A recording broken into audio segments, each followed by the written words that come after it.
Welcome to Sidetracked, your unofficial agency of record. I'm Shane.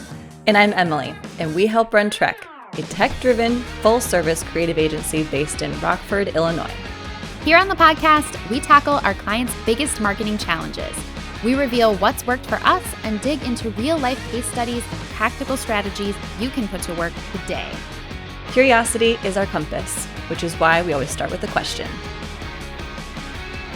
All right. Today's big question, what's up with AEO? And maybe to start, we've talked about this before on the podcast, maybe last season or even maybe first season. I can't remember which. I think we haven't talked about it since the first season. Okay. Yeah. And so much has changed. Yep. So let's just take it back a little bit. What's AEO? What does it stand for? What is it? Okay. So starting at the beginning, the way people search online is changing, has changed a lot in the last couple of years because of AI answer engines. And AEO has risen up as basically like the AI answer engine answer to SEO. So SEO is search engine optimization, optimizing your content for search engines like Google and Bing. And AEO is optimizing for answer engines like ChatGPT, Perplexity, Claude, and also the AI overviews in Google search. So that's what AEO is, and it is changing constantly. And so right now, we're just talking about where is it right now? What's up with AEO right now? These things probably won't be true in a month or 2 months. I was going to say 6 months, but you're probably right. Honestly, it's moving so fast. Like they're true right now as we speak right now. And then we'll just have to keep revisiting this topic because it's shifting a lot really quickly. So what does this mean for our clients? It means things like impressions are up, but clicks are down. So they might be showing up in search, but people aren't clicking through because they're getting what they need from the AI overview and moving on. Or for some of them, it means maybe impressions are steady, clicks are down, but they're getting people coming to them who are more bottom of funnel, who have already heard about them from research on ChatGPT or that would be an research ideal on Perplexity. Ideal scenario. Yeah. And so the questions that we're getting now from clients are, how do I show up in ChatGPT? How do I show up in Perplexity? And then beyond that, how do I not only show up, but how do I make sure that the way I'm showing up is positive and or appropriate? Accurate? Yeah, accurate, yes. Exactly, because we know like sometimes AI can hallucinate. So a lot of what AEO is about is making sure that the content that you have on your website can be used by agents in a way that they're able to surface positive, accurate information to the person who asked the question in the first place. Because like in the old world, you had B2B buyers who, okay, I have a problem. I need to find a solution. I'm going to go research that solution. I might Google it. I'm going to go to a bunch of different websites and I'm going to read these websites and make my own judgment about them. And a lot of those B2B buyers right now are starting to outsource the awareness and consideration part of the buying funnel to an AI agent. So instead of me going out and reading all those websites, I'm going to ask my agent to go out and do it. And they might be doing it through a ChatGPT. That's essentially what prompting is when you're using it for research. It's like, what are the best like tractors out there? And then the AI goes out and it finds the best tractors and it tells you what the best tractor is. It could also be, like, these things are getting more sophisticated, so it could be that they have built an agent that goes and does their research for them, that knows them really well, that knows what they're looking for, and so, essentially, they're sending out these agents to go peruse the internet and bring back the information, and so you're missing out on that stage that you used to get where you have them on your website and you get to present your brand as you want it presented. Now you have to make sure that you're giving the agent the right information in the right way so that it can present you well. It's just a But different there world. yeah, thinking about, like, old world again and the difference between, like, AEO and SEO, there was a little bit of this. Like, this isn't, like, totally different from, like, SEO optimization from a company that does the technical SEO and on the content side as well with keyword research and stuff. There was a lot of, like, you have to make sure you have the alt tags for your images, the meta descriptions on the page title, the appropriate H1, H2 hierarchy. There was a lot of, like, technical things on the page so that the system, aka Google or Bing or whatever aggregator, could read and surface your information in the form of a search. That's, like, old world stuff. So it what you're saying is, like, it is similar, but it's, like, even a step further now, where it's not just gonna serve it, it is, like, forming opinions and expressing those opinions based on the content to the person. So it's even more crucial to make sure what's on your website is what you want communicated or is understandable for these Mhm. audiences. Mhm. Audiences being AI. Yes. And it's still important to make sure that your content is usable by humans as well, because some of the beings coming to your website are still going to be human beings and not agents. So I would say, make sure it's readable human first, but then also make sure you're doing all the things you need to do to make it readable, understandable by agents as well.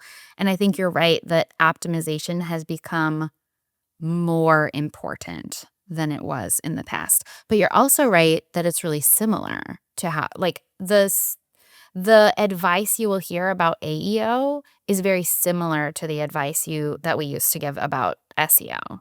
So you still need to make sure that your content is showing that you have experience, expertise, authoritativeness, and trustworthiness. So Google's EEAT.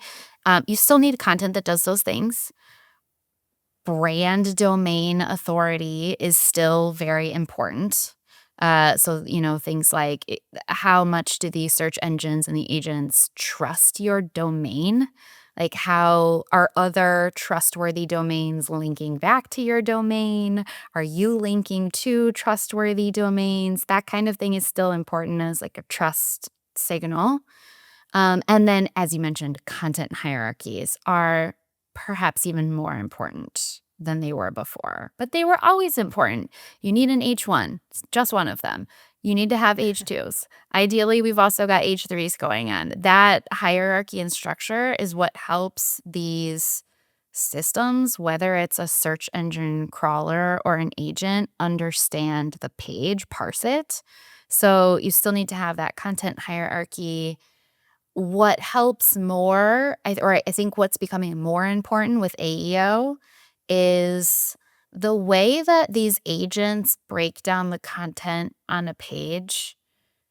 They're like chunking it out into chunks because anytime they're going and like crawling the web, it's using tokens, right? And they don't want to waste tokens. So they're gonna Computing break it into power.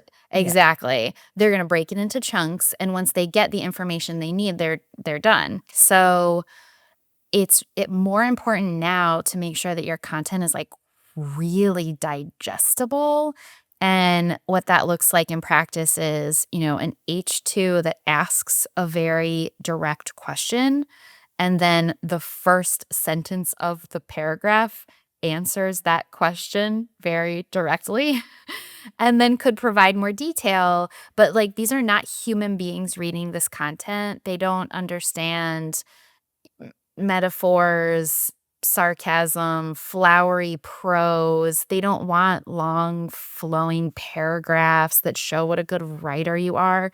They just want the answer to the question. And so I think for AEO writing in that sort of like direct kind of question answer way, we're seeing is more beneficial to people who are trying to get cited and get mentioned. Do you It's need to become do more that? important. Do you need to do that everywhere on your site? Or is there a place for a little of both? That's a good question. So the another thing that's always been around, but is becoming a little more important, I think, with AEO is schema markup, which is like a little bit of code on the page that tells these search engines, agents, what the page is.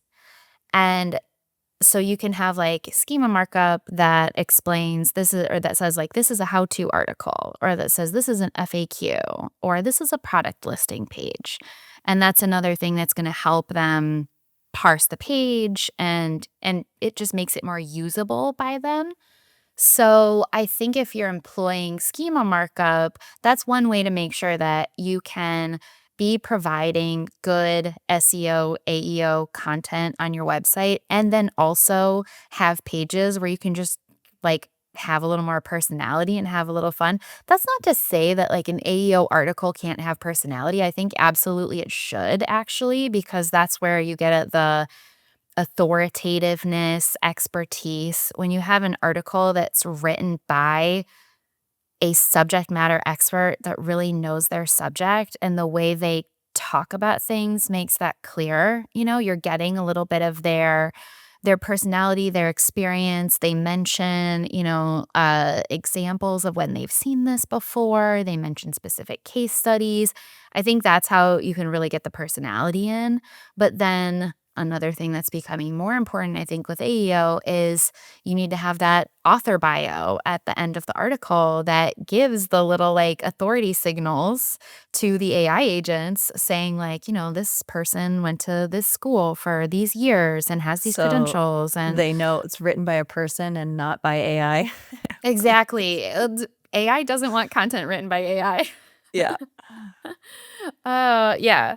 So I think like the way you do AEO is very similar to the way you do SEO, but the importance of certain elements of it has changed, has shifted a little bit. So we're paying attention more to things like content hierarchies, really, really clearly written content, and some of that back end schema markup. So, two questions. The first is it doesn't sound like AEO is replacing SEO. It just sounds like it's building on top of it. Is that right? Building on top of it, happening parallel to it. A lot of people are still using search engines. The majority of people out there, when they have a question and they go to the internet, are not yet searching on ChatGPT for it. They're Googling it still first. Or don't So, trust the AI overviews in Google, so they scroll right past them anyways, or yeah, but this is shifting. Like we are seeing people move more to especially using these tools as research tools. Like when I have a big work decision to make, I'm going to go there and ask it for who are the best vendors for, whatever I'm looking for. We're seeing that shift happen more. But yeah, people are also still asking questions in Google. And so we kind of need to be like just doing both in parallel at this point. But they feed each other. Like the things you do for AEO are also going to help with SEO and vice versa. and something before I get to my second question, we didn't explicitly talk about, but I know that we are that we would recommend to clients is fresh content on the website. So whether that's a blog or a section of the site or something that is just like relevant, timely, and can be a little more nimble to answer and be more direct, like you're saying, is going to help both SEO and AEO, right? Do you think? Oh, so I'm asking the question because a lot of times clients will come to us and say, I need a new website. You do the site, and then they don't touch it for years. Mm. And even if they were to optimize it, when we built it, we optimized it for SEO and AEO. But if they're not updating the content or answering questions that the people who are coming to their site need answered, they're going to miss out. And even though they were optimized to start, they're not going to stay that way. Am I tracking appropriately? Yes, I think, it depends whether the question that's being answered is kind of like an evergreen question where the answer doesn't change, or whether it's the type of question where an article from yesterday is going to give a better answer than an article from a year ago. And if it's the latter, then yes, these agents are gonna be looking for what's the most recent, freshest content. If it's an article answering, paint color mixing and how do you make different colors using colors of paint, like, that's the kind of thing that's not gonna change over time. So they would be fine going to something from 2 years ago if that's the most authoritative resource that they could find. So that leads to my actual second question, which is we always have it's a little difficult to measure SEO. It's not difficult to measure. It is a time investment. Um, Maybe that's not even the right phrase. You have to wait. You don't just optimize for SEO and then the next month you've got results. It's the SEO is a long long game. game. Yeah. Yeah. Is it the same, do you think, with AEO, even though it is changing so rapidly? No, we're seeing it moves a little faster. You can get results faster optimizing for answer engines, but um, measurement is harder. So with SEO, we have all these tools. Like SEO's been around for 2 decades at Decades. this point. Yeah. Yeah. We have all these tools to measure it, and AEO is still in its infancy. The tools to measure it are not really up to par yet compared to SEO tools. So that's one thing that makes it a little tricky. But we have seen with the tools that we do have at this point, you can get results a little bit faster than with SEO. That's good. Good news. Yeah, I mean, it raises a lot of questions about what's the value of search impressions? What's the value of search clicks? What's the value of getting traffic to your website in the first place? Because if what we were looking for with SEO was getting traffic to the website, and now that these answer engines are in play, we're getting less traffic to the website, but the people who are using the answer engines are coming to us more ready to buy. Ultimately, that's a win. But even though we have less traffic to the website. So actually, I think it's just kind of throwing into question like all the things that we're used to measuring. Like, do we need to be measuring completely different things? And I would say yes. Like we are looking more at um conversions, lead quality, and length of the buying cycle. Like just kind of we're looking at different signals now to see what's working. It it's like a true paradigm shift in that we had always asked the question, how can you get more traffic to your website to build awareness, convert leads, or like make the sale? And now, because of all this, our questions need to be like what you've asked before. What is the website for? Or how do I make it easier for them to buy when they get to my website? Even if we're not a B2C Mhm. company, or even if they can't buy on our website, if they're going to come to me ready to buy, it better be clear. how they can buy. And Mhm. that's not even optimizing AEO. That's just like paying attention to the trends of the people who are ending up at your website and adapting to meet their needs.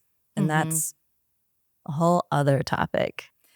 Yes, I have been asking this question for almost 2 years now. What is a website for? And, mm, I stand by what I said about this in season 1, which is it is more of a bottom of funnel tool for you. When somebody gets there, they need to understand how to do business with you. They may come to that site saying, "Let me give you money. How can I give you money?" And you need to make it easy for them to do that. And then also elsewhere on the site, still have all the content to help them get to know you, to feed these answer engines, to feed search. But just assume that we're at the beginning of this shift, but this shift is going to keep going. Assume that over time, people will come to the website more ready to buy, not less ready to buy. And create websites that are geared toward that buying journey. Okay, last question for you before we talk about our problem solved. Is it worth even trying to optimize for AEO right now? Yeah. Yeah, 100%. I mean, It sounds like a rat race. And so I can hear a lot of clients in my head saying we have more important things to do right now. We're not going to optimize for AEO. We're going to wait and see how things kind of settle, you know? So why now and why not wait? I don't know, a couple months till the end of the year. I know the answer, I think, but yeah, I I can mean, hear the question in my head of this sounds like a rat race. I don't want to join. I don't think you can afford to not do AEO because, okay, so here's the test. Open up an incognito window and go to one of these answer engines and ask a question about your brand and see what it says. And if the answer you get back is perfect, no notes, then sure, maybe you don't need to worry about it. Did it get your brand message exactly right? Did it explain exactly right what you do, what you provide? Did it not leave anything out? Okay, sure, maybe you're good. But what we're finding with a lot of our clients is that initial understanding that the answer engine has about them is not complete. There are missing pieces. There are additional things that they would want somebody to know if somebody's going to one of these answer engines and asking about them. And so that's kind of like the first audit step is what does it say? When you're in incognito mode and it doesn't know who you are, what does it say? And how can we create content to fill in those gaps? What do we want it to be saying? And how can we create content on our website, whether that's a website page, that's a blog, that's an FAQ page, whatever? How can we create the content that's going to feed it the correct answers for next time? And these LLMs are just, they are constantly like scraping and being updated. And that's why you can get quicker results than you would with SEO. So publish that content and then check again in 2 to 4 weeks and see what it says now. That's, I think, the first step. And then it's not just what does it say about your brand, but come up with all the questions that a prospective buyer might have when they're looking for somebody like you and put those questions in incognito mode and see what it says. Is it recommending one of your competitors? What are they doing on their website that you're not doing? What do they have out there that you don't have? I think most companies at this point that haven't done any AEO work yet are going to be surprised by what they find and will feel like there's just going to be information missing. These are not human beings that can understand nuance on a website. They're machines that have parsed content that was maybe written, like in many cases, 5, 6, 10 years ago. Like you're going to have to Well, refresh that for them. that I can't probably even name one client who has a very simple easy to explain business that has no nuance to it at all, that is perfectly captured on their website. Every business has a nuance to it when who they sell to or how they sell or their product, and maybe some of it's custom, some of it's not, and it's hard to depict that on the website. That's why you see so many call sales for quote, call to actions, because it's complicated. And to your point, I think the brands that we've been tracking for our clients especially nail, okay, who is this company, nails it. But then when you kind of follow the process like we do with like brand workshops, to see the how you stand out in the forest, you have to understand the trees around you. You do the same kind of thing in AEO, and then you say, okay, take a step back. Who are we in this context? It has no clue because all the other people aren't accurately explaining who they are and what they do. And so it's trying to piece together, your competitor's information, which is only halfway formed, or, you're also, it's kind of like the group of the industry or the people around you, and you all, as you better educate AEO, then the whole of the industry is going to be explained better. But until then, there's there are a lot of gaps, a lot of misinformation, a lot of just like it's the nuances, yeah, like you're saying, that are just Mhm. not quite right, but very important.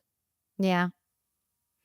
And often they're easy to correct. It's you figure out a piece of information is missing and you think, "Oh, I never even really thought to put that on my website before."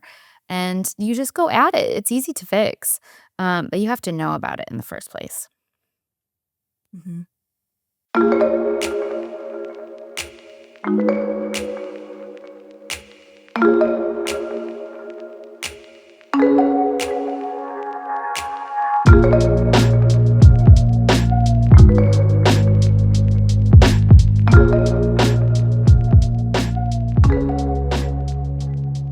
All right, here to talk about how we've solved the problem of AEO, kind of, for today, is back again on the pod, Nick Ostick, content strategist. Welcome, Nick. Hi, Nick.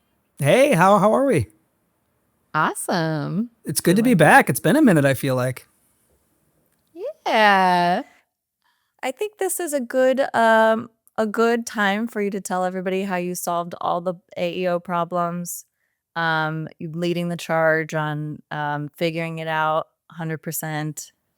So that's why you're here, really. Okay, well, To fasten your seatbelts, kids, because once we get through this, I'm going to tackle that whole pesky global warming issue too. So there you we're gonna go. just knock some stuff out here left and right today. World peace will be number 3. Okay. That might should be maybe number one actually at this point, but yeah. Well, in all seriousness, you have a very front row seat into trying from the content strategy standpoint, trying different things, optimizing for these answer engines. And so I'm curious to hear your perspective on what you're finding works at the moment, and maybe some advice you might give for people trying to optimize for these answer engines. Yeah, it's a good question. I know this is usually the problem solved segment, but I think it's more like problem solving. We're definitely, I think, still in the Mm, process of this and trying to get our arms around it. I like to say we're kind of still in very early days with a lot of this stuff, but it's good that we're talking about it and we're getting a pulse of it. Um, I know you guys had talked about at the beginning of the pod, um, the overlap between best practices and principles for SEO and AEO because there is some overlap there, right? I think when people hear AEO, there's a bit of fear because it sounds new and it sounds like it's this whole wild frontier that they have to learn all this new stuff, but there is a lot of carryover and overlap between the two. So if you're doing SEO, which obviously we are and we prioritize and emphasize, you're actually kind of well suited or well equipped to sort of make the transition into thinking about AEO and to sort of solving for some of these challenges.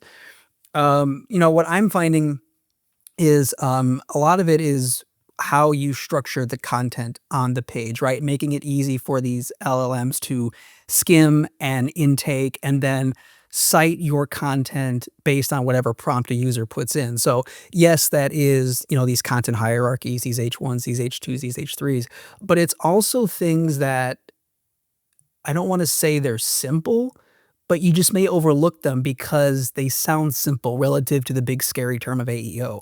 So it's things like bullet pointed lists, right? It's using lists um, to sort of compress complex ideas and making them very easy to digest on the page.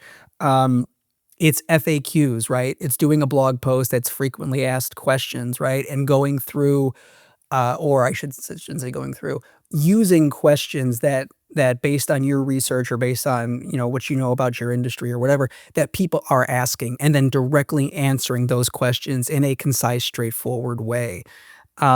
It's using tables, right? Using some sort of maybe more visual representation of data.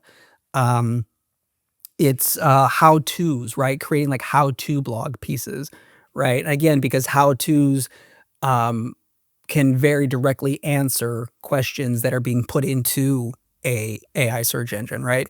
I'm a big fan of guides. We've been doing a lot of content, a lot of blog content for clients recently, where it's a guide to X and Y, because it's very easy for a AI search engine to scrape that based on that title and then cite that in a prompt. And So then you're gonna have, like, numbered lists and, like, and heading sections and there's gonna be steps, right? Exactly, like, almost like a yeah. sequential order of things that will Mhm. help solve or answer whatever the question, or whatever the title of the piece is. So those are some Yeah. things that we found that are working pretty well for clients right now and helping clients, increase the frequency of being cited in these AI search situations. And even just in the way you write too, I think things like this is so simple, but linguistic signposts to show like, this paragraph, if the paragraph starts with in conclusion, it's going to be the concluding paragraph. It's almost like going back to like the way we wrote 5 paragraph essays in elementary school. I it's and, like, it's funny because I've tried to beat that out of myself I since know, moving me into the too. professional world, right?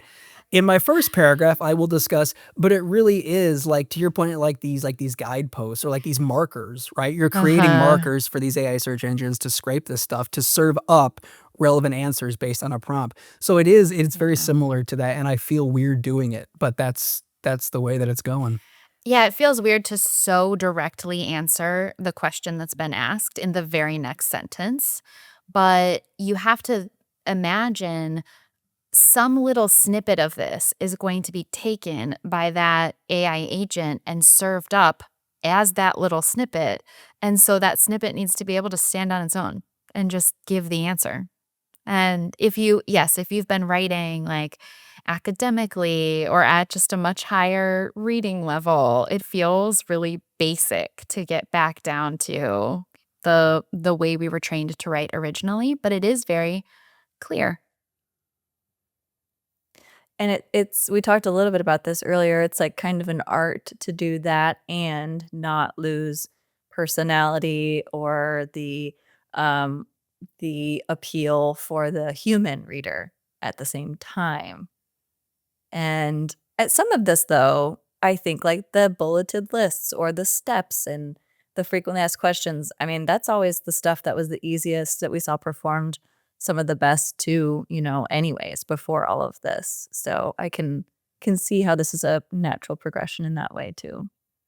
But I think that's what makes it exciting, Emily, to your point, is navigating this dance between maintaining some sort of authorial point of view, right? Or some sort of, what's the word I'm looking for? Uniqueness, for lack of a better term, or some identifying perspective in a piece, but then also with this very tight, concise, direct, straightforward type of content that these AI search engines are prioritizing and prizing. It's an interesting thing to try to get your arms around, but it's fun, and I do think that it creates more value for the audiences that we're writing to. Right? I think if you when you navigate this dance, um, there's a great prize to be found there for sure. Um, so what are some of the ways? So we talked a little bit about like the measurement of this being different. What are maybe some of the tools that we are using or we have found that are helping us track what is working and what isn't? So one of the tools that I like, and I like how it's currently constituted. I'm curious to see where it goes, I guess. That's why I like it. It's an A and a B. I like what it does now. I wanna see where it goes.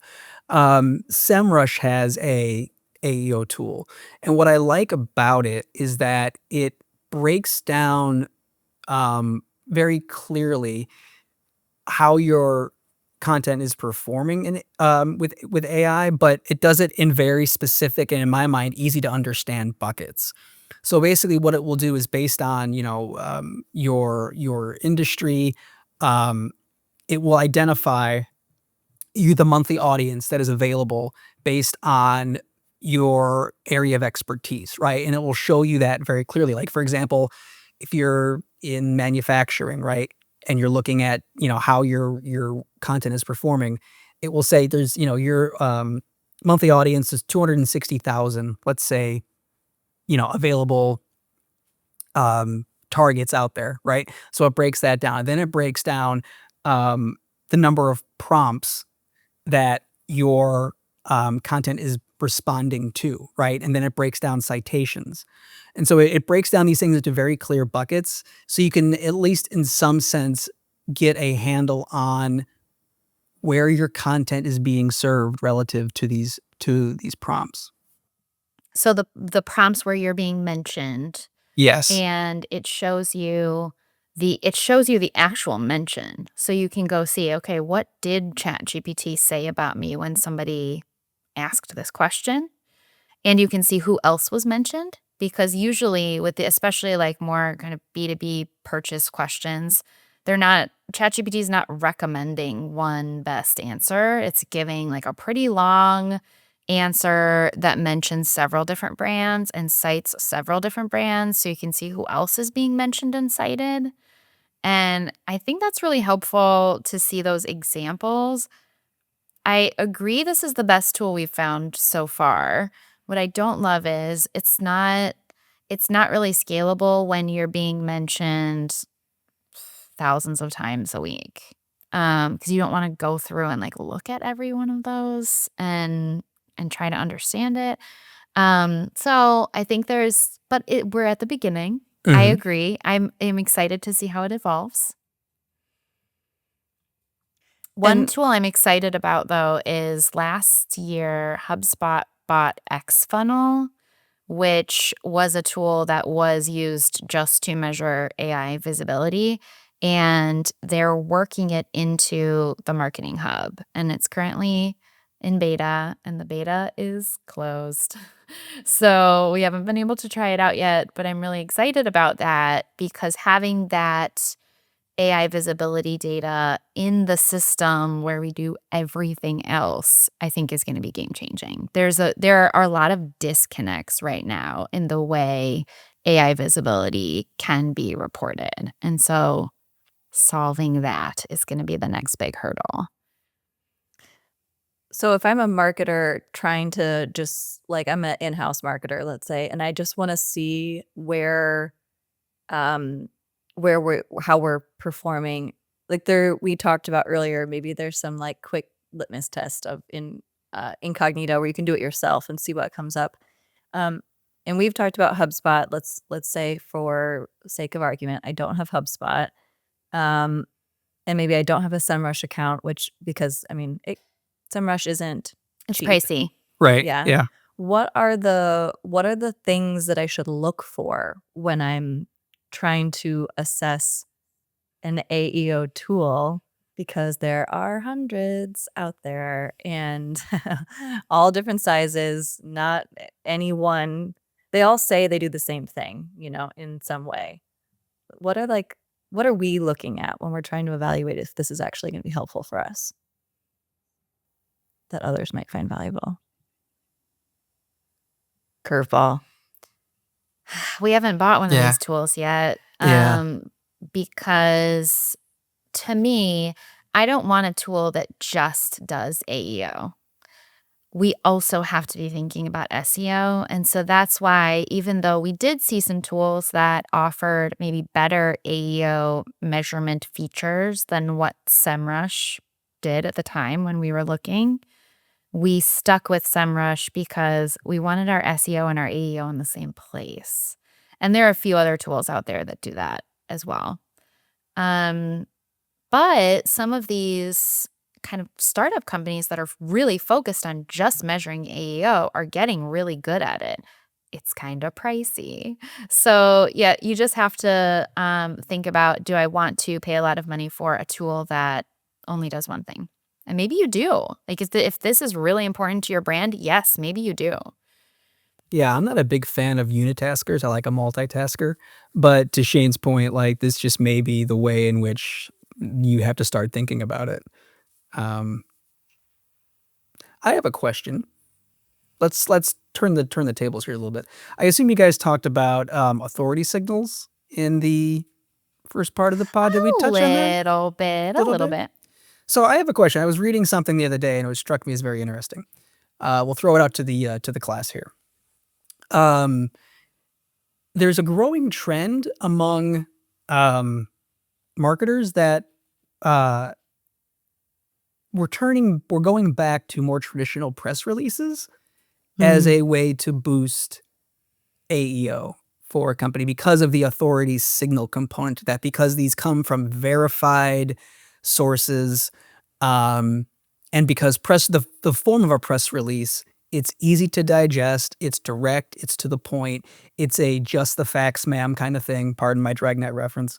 And so I was curious what you guys think of that, because as we also know, there's a cost involved with distributing press releases through a verified service. And sometimes that too can be a little bit pricey, especially if you're putting out a lot of press materials. So I'm curious Mhm. what you guys think of that, Mike, because it feels to me almost like a pay to play scenario. And I was struggling with how to feel about that. Yeah, we didn't talk about that, but yes, PR earned media is, I think, going to become even more important in this world because that's how you can signal authority if other people are out there talking about you and your website is not the only place that's talking about your brand. But I don't know if I would call it pay to play. Like, yeah, you have to pay to put out a press release unless you're doing it in a really kind of like lo-fi way, which like sometimes we do, honestly. We just like have a press list and email them and but um or like real earned media where you're creating relationships with the press and developing stories for them. That's that is an art. That's an art I was gonna form. say, And that's a whole other art yeah, form.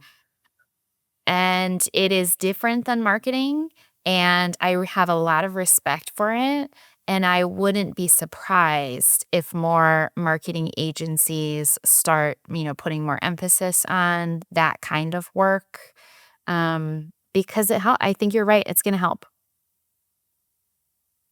What do you think, It Emily? it is, yeah, I agree. It's one of those things that, signaling authority with, like, we talked about just the author bio, in an article to lend credibility. Like, this is written by a human, this is written by a person, this has a stamp of approval by some expert.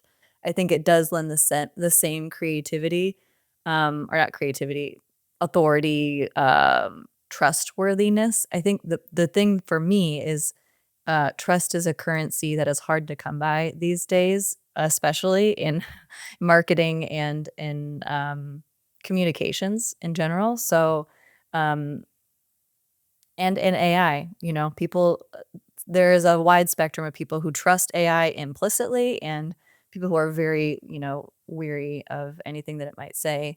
And the press release route, which is a more traditional, separate kind of channel, is not everyone. There is a level of you have to jump through some hoops. This has to be authenticated. There's like a little more accountability. I feel like in that way, you don't have the word that keeps coming to my mind is, you have your armchair detectives where like everyone's an expert in everything and there's no credentials. It's like kind of like gives you some credentials a little bit. So it's not something that like we do as an agency, but to Shane's point, I have tremendous respect and value for it. And I think for some of the larger corporations and stuff, it is essential. I feel like that was more than a curveball I just threw. I feel like that was like a knuckleball. But No, not at it all. struck me as I just had never thought of it, of a press release in that form before. But of course, when you do, it makes total sense. And it was just one of those things where, again, it's a more traditional form that may now suddenly be coming back into, well, not back into, but maybe having a bigger platform now based on the way that Yeah. these search engines are functioning.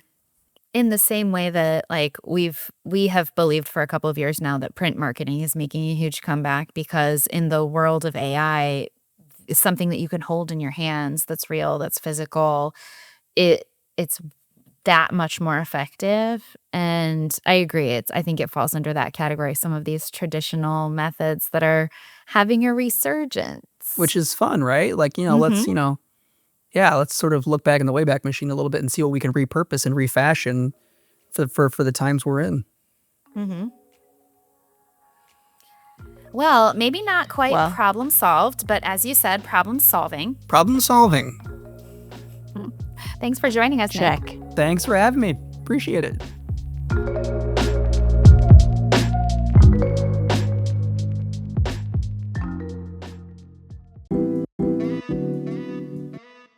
For this season of Mike's at the Bar, I'm inviting fellow Trekkies to join me for 3 questions and their favorite drink.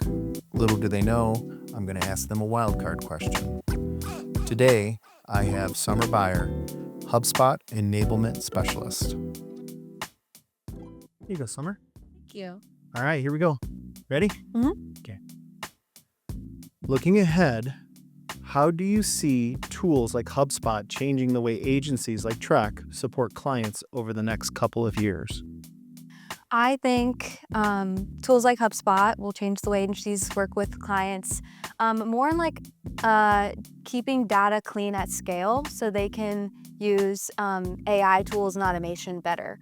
I think there's lots of AI talk right now, but a lot of people's data in general, whether it's in HubSpot or not, isn't clean enough to fuel AI like efficiently.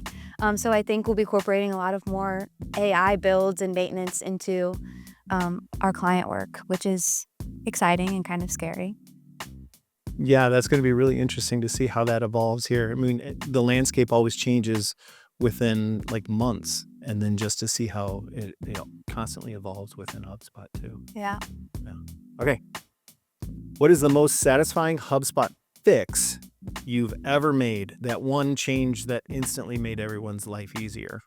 The one that stands out the most, because I did it recently for a client of ours, actually this past week, was a fix with them using the marketing events, which is a new tool in HubSpot. And where they're currently hosting their webinars, they don't have an integration with HubSpot. So we're uploading spreadsheets every few days around the event time to keep registrants up to date.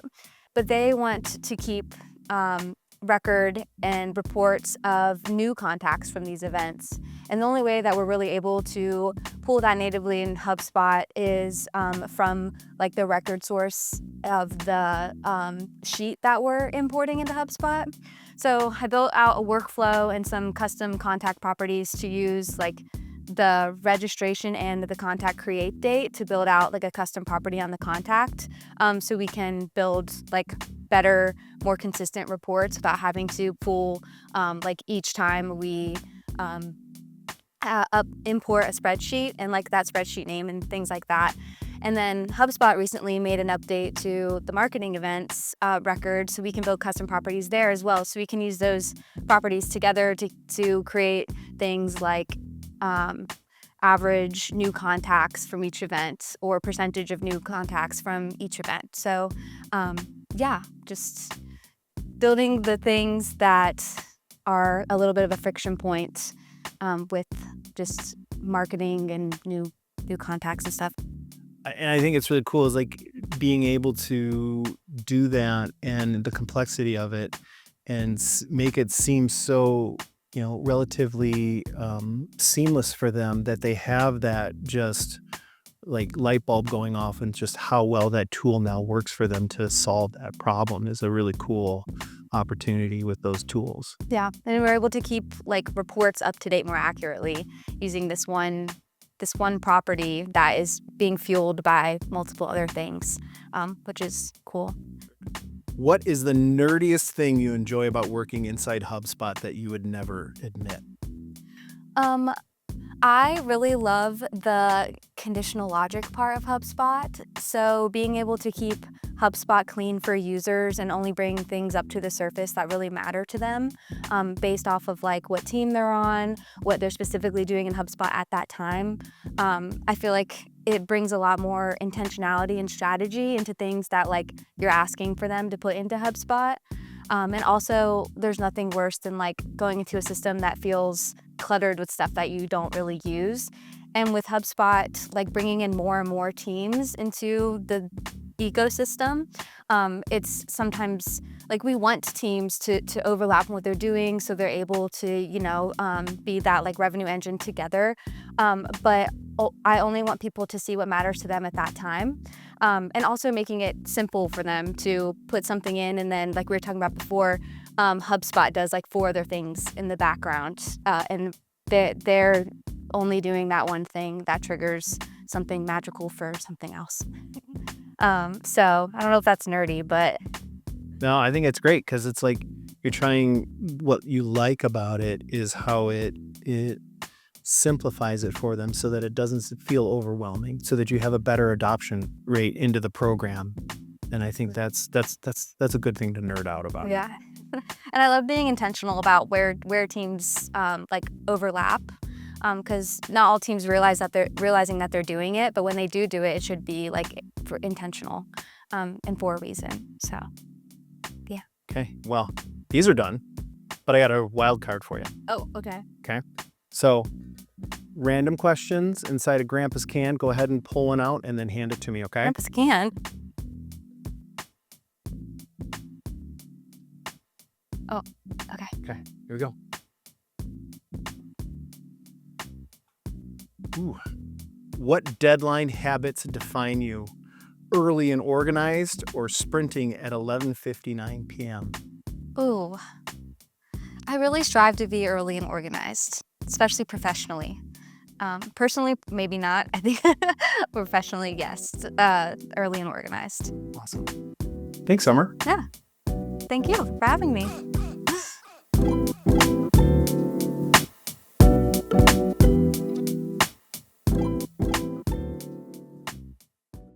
Thanks for joining us on this episode of Sidetracked. If you liked it, rate it, review it, share it with a friend. Sidetracked is a production of Trek. We are produced by Nick Grobe, and our production team includes Nick Ostick, Sean Burke, and Mike Wilson. Learn more about us at trek.com. See you next time. See ya.